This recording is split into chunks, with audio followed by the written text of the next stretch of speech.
Bismillahirrahmanirrahim. Assalamualaikum warahmatullahi wabarakatuh. Alhamdulillahirabbil alamin. Wassalatu wassalamu ala asyrafil anbiya'i wal mursalin nabiyina Muhammadin wa ala alihi wa sahbihi ajma'in. Amma ba'du. Pemirsa dan juga pendengar radio kita yang semoga dimuliakan oleh Allah Subhanahu wa taala. Alhamdulillah kita bersyukur ya atas nikmat-nikmat dan karunia dari Allah Subhanahu wa taala yang senantiasa Allah berikan kepada kita semua, sehingga alhamdulillah pada kesempatan kali ini kembali kita bisa bersama-sama insyaallah ya menyimak salah satu kisah yang menginspirasi kita, tentunya dari kalangan tabi'in. Dan tentunya ya kisah-kisah ini bisa menjadi teladan bagi kita dalam menjalani kehidupan ya untuk kebaikan dunia dan akhiratnya kita. Salawat serta salam semoga senantiasa tercurahkan kepada Nabi kita Muhammad sallallahu alaihi wasallam, kepada para keluarganya, sahabatnya, dan orang-orang yang mengikuti langkah beliau hingga yaumil qiyamah. Pemirsa dan juga pendengar sekalian yang semoga dimuliakan dan dirahmati oleh Allah Subhanahu wa taala. Kisah kali ini datang dari seorang tabi'in ya, yang sebenarnya beliau ini hidup di zaman Rasulullah sallallahu alaihi wasallam. Namun sebagaimana ya diketahui bahwasanya definisi dari sahabat Nabi adalah seseorang yang bertemu dengan Nabi Muhammad SAW, kemudian beriman kepadanya dan meninggal dunia dalam keadaan Islam, dalam keadaan beriman kepada Rasulullah Sallallahu Alaihi Wasallam. Namun, ya beliau ini digolongkan sebagai generasi tabi'in dikarenakan ya beliau tidak pernah bertemu langsung bersama atau dengan Rasul Sallallahu Alaihi Wasallam. Ya, meskipun hidupnya ya masa keislamannya itu bersamaan ya dengan masa dakwah Rasul Shallallahu Alaihi Wasallam. Namun karena tidak bertemu maka tidak digolongkan sebagai ya para sahabat. Jadi beliau ini digolongkan sebagai tabi'in karena bertemunya itu dengan para sahabat Nabi ridwanullahu anhum jami'an. Beliau adalah Ashamah bin Abjar yang kita kenal ya dengan sebutan Raja Najasyi. Dan tentu ya kisah dari Raja Najasyi ini sangat terkenal ya bagi atau di kalangan kaum muslimin ya, yang pernah mendengar kisah hijrahnya para sahabat Nabi sebelum hijrah bersama Rasul sallallahu alaihi wasallam. Jadi hijrah yang pertama dan yang kedua ya, ke negeri Habasyah. Nah, itu ya mereka bertemu dan dilindungi oleh Raja Najasyi ini. Ya, nama beliau ini adalah Ashamah bin Abjar. Tokoh ini termasuk ya seorang tabi'in yang sempat atau ada perselisihan dari para ulama ya tentang apakah beliau ini tabi'in ataupun sahabat Nabi sallallahu alaihi wasallam. Namun yang sahih wallahu a'lam bishawab adalah beliau tidak pernah bertemu langsung dengan Rasulullah sallallahu alaihi wasallam. Adapun hubungannya dengan Rasulullah ya itu hanya lewat surat menyurat ya dari Raja Najasyi kepada Rasul sallallahu alaihi wasallam dan juga sebaliknya. Namun ya beliau ini sangat dihormati ya sangat dimuliakan oleh Rasul sallallahu alaihi wasallam dikarenakan beliau adalah seorang raja ya, yang adil, yang bijaksana, yang tidak menzalimi ya, rakyatnya ataupun orang-orang yang berada di bawah naungannya. Yang kemudian ketika beliau wafat, ya Rasul Shallallahu Alaihi Wasallam bahkan melakukan sholat ghaib, ya karena jaraknya begitu jauh, ya melakukan sholat ghaib, yang mana Rasulullah belum pernah melakukan sholat tersebut dan bahkan setelahnya tidak pernah melakukannya lagi. Artinya ketika Raja Najasyi wafat saja, ya Rasul Shallallahu Alaihi Wasallam melakukan sholat ghaib ini. Ashamah binti Abjar atau Raja Najasyi ini adalah seorang putra tunggal dari raja sebelumnya dari negeri Habasyah. Ya, Habasyah itu adalah negeri, kalau sekarangnya namanya Ethiopia, ya, di Afrika sana, ya, seberang dari Jazirah Arab. Nah, beliau ini adalah anak tunggal dari raja di negeri Habasyah, dan situasi ini kemudian dipandang buruk oleh rakyatnya, ya, yang mereka memandang bahwasanya raja Habasyi atau raja negeri Habasyah ini hanya memiliki satu anak, dan mestinya nanti satu anak ini akan merepotkan, ya, dia akan menyusahkan dan tidak layak menjadi seorang raja pengganti dari raja Habasyi ini, atau raja dari negeri Habasyah. Maka kemudian rakyatnya, sebagian dari mereka berteori, ya, seperti itu, dan mengatakan bagaimana kalau kita bunuh saja raja, ya, sehingga kemudian tahta, ya, kerajaan itu akan berpindah kepada saudaranya, dan saudaranya ini memiliki 12 anak. Jadi banyak pilihan untuk mewarisi kerajaan tersebut, sehingga kita tidak perlu khawatir, kata mereka. Maka terjadilah kesepakatan tersebut. Dibunuhlah raja dari negeri Habasyah ini, atau ayah dari Asham binti Abjar, atau bin Abjar, ya, Asham bin Abjar. Setelah meninggal, ya, kemudian benarlah berpindah tahta kerajaan tersebut ke tangannya paman dari Ashamah ini, yang memiliki 12 anak. Namun ternyata, ya, pamannya justru mengangkat atau mengambil, ya, hak asuh dari Asham, ya, atau Ashamah, yang kemudian diasuh bersama anak-anaknya yang 12 tersebut. Dan yang lebih mengagetkannya, ternyata Ashamah dianggap oleh pamannya ini sebagai seorang anak yang lebih unggul daripada 12 anaknya tersebut. Ia begitu disayangi, begitu dihormati, ya, diajarkan, ya, tentang kehidupan seorang raja dan yang lainnya. Dan lebih menonjol daripada ke-12 anaknya, ya, pamannya tersebut. Maka masyarakat atau rakyat yang tadi sudah membunuh raja, kemudian mereka menjadi khawatir.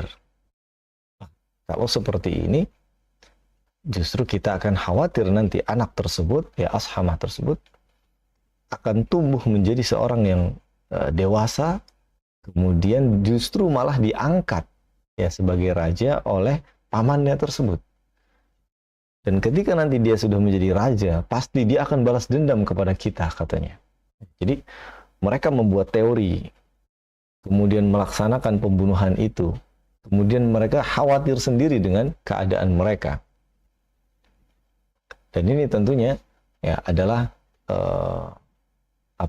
senjata makan tuan bagi mereka.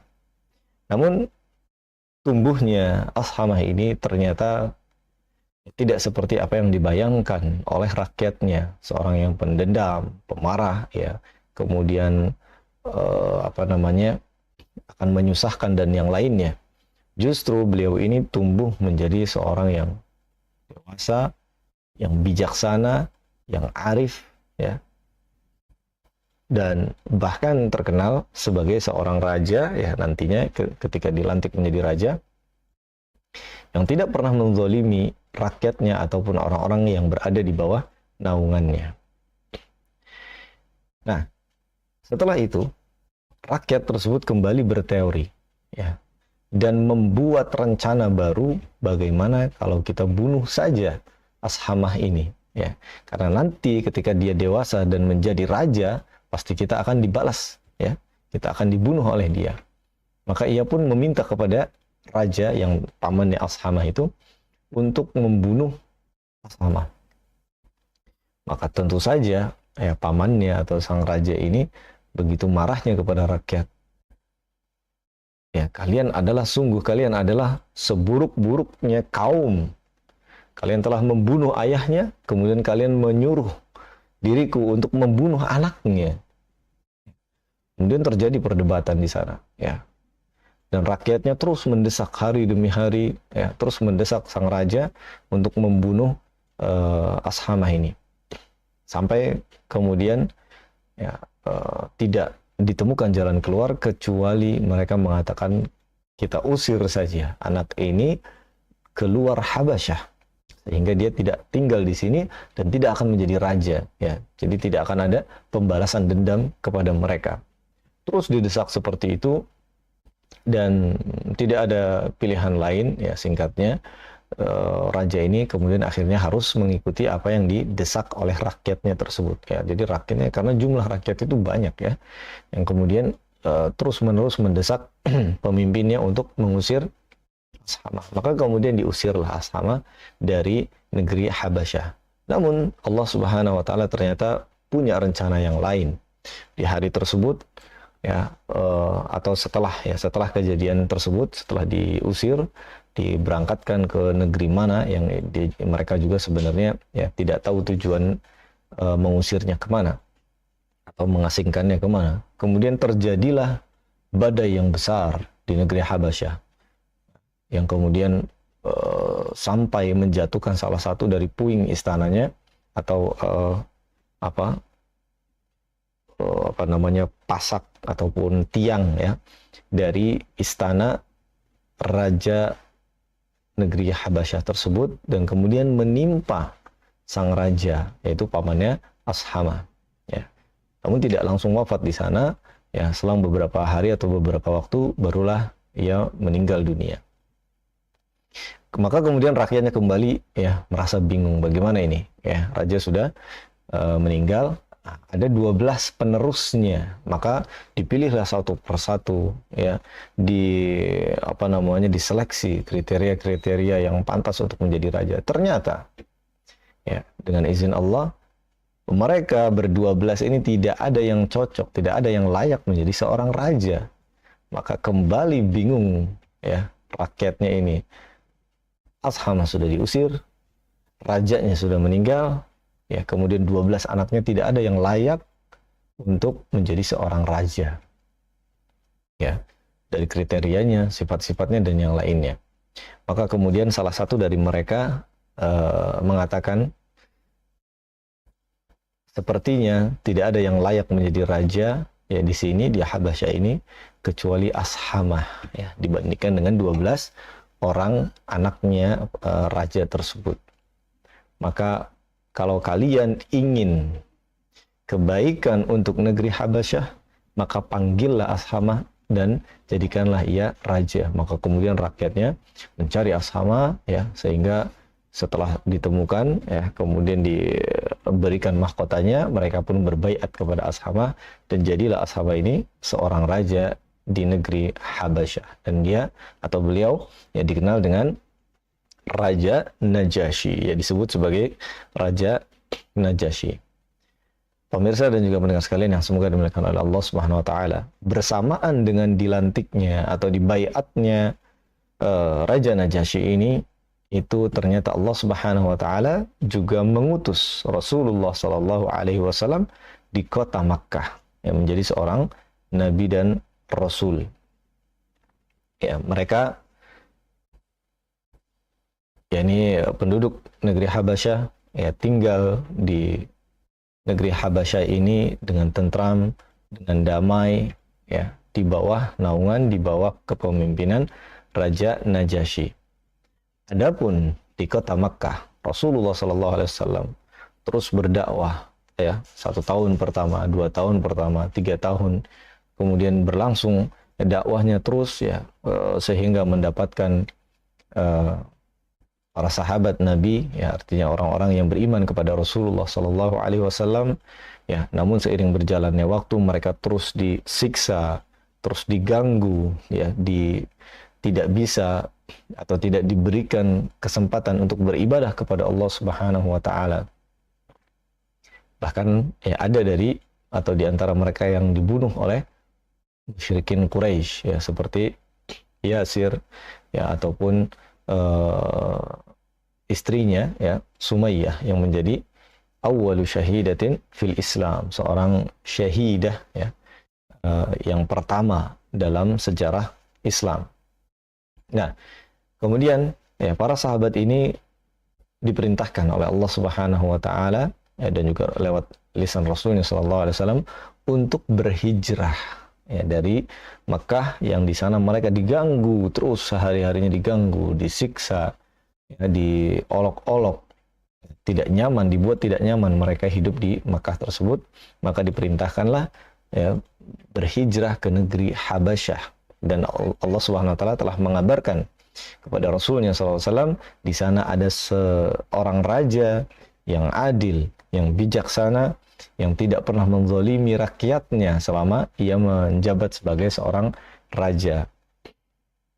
Maka dikirimkanlah mereka ke Raja Najasyi tersebut, ya, di Ethiopia, ya, atau di Habasyah, pergi dengan rombongan, ya, yang tidak banyak jumlahnya, ya, namun itu bisa menyelamatkan mereka dari siksaannya orang-orang Quraisy.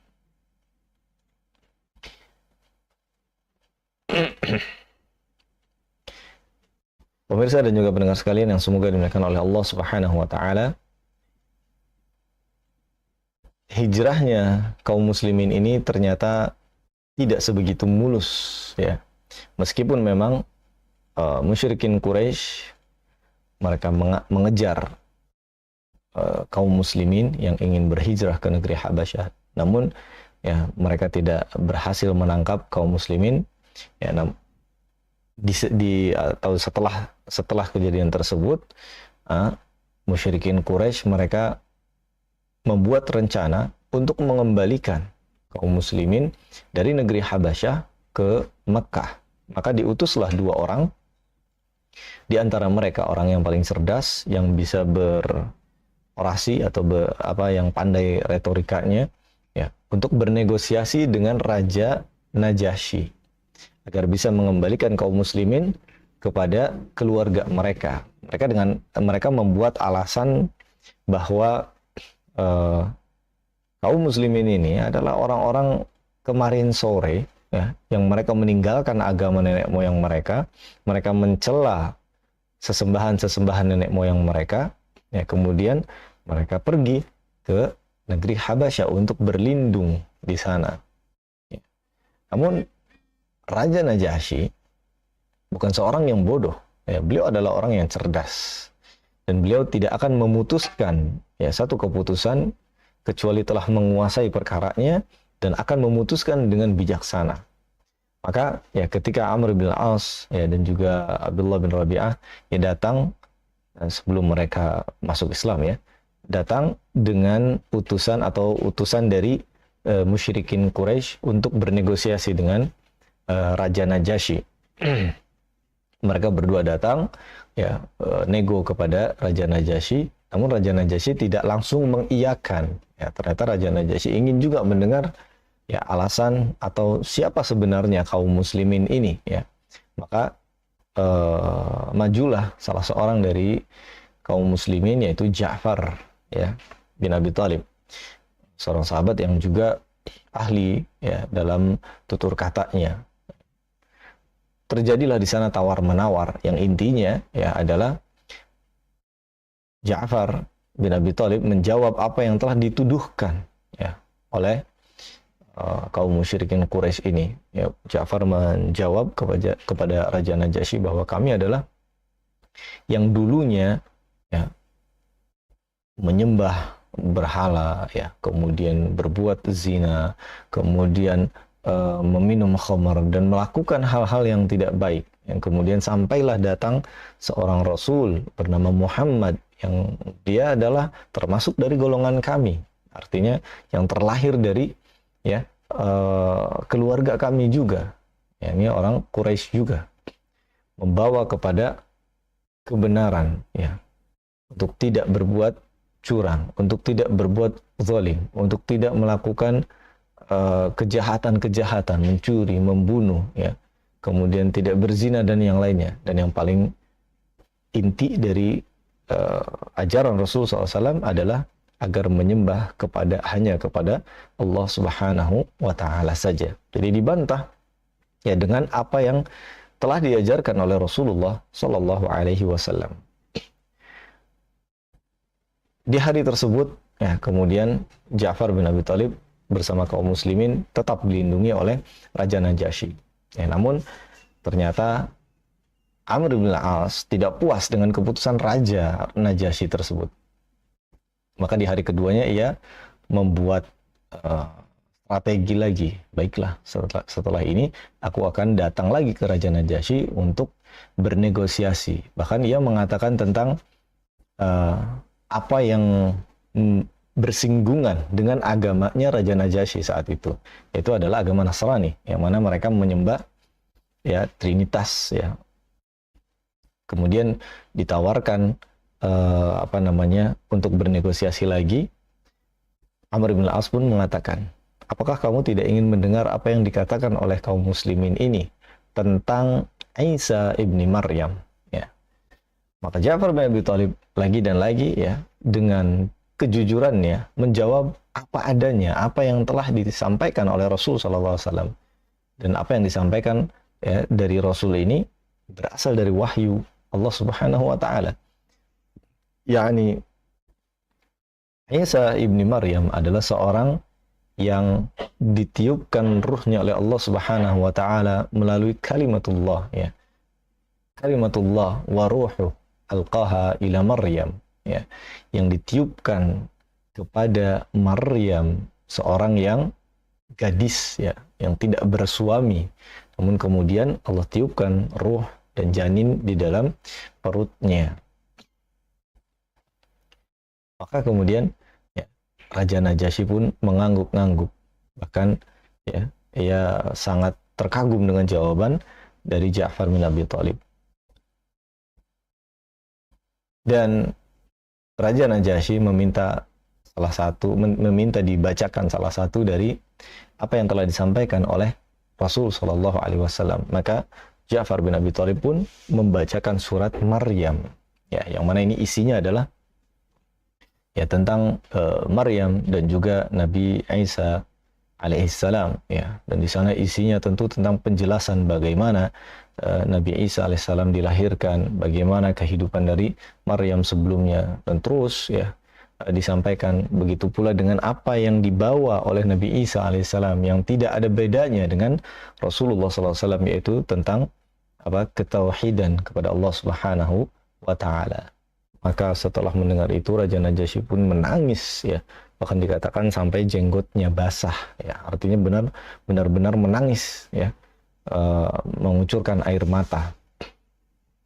Dan di situ pun Raja Najasyi ya, kembali menyimpulkan bahwa ya orang-orang ini, yakni kaum muslimin, bukanlah orang-orang yang tersesat ya. Bahkan ia mengatakan ya, mengambil sebuah dahan kayu ya, kemudian mengatakan, demi Allah, tidaklah Isa ibni Maryam ini lebih dari sebatang kayu ini. Artinya ya, maksudnya adalah sama-sama makhluk ya, bukan Tuhan yang disembah ya. Dia makhluk yang diciptakan oleh Allah Subhanahu wa Ta'ala. Kalau tidak karena kekuasaan Allah menjadi ya seorang nabi, maka ya makhluk seperti biasa, manusia seperti biasa. Hanya bedanya ini adalah ya yang langsung ditiupkan ruhnya kepada Maryam yang tidak bersuami.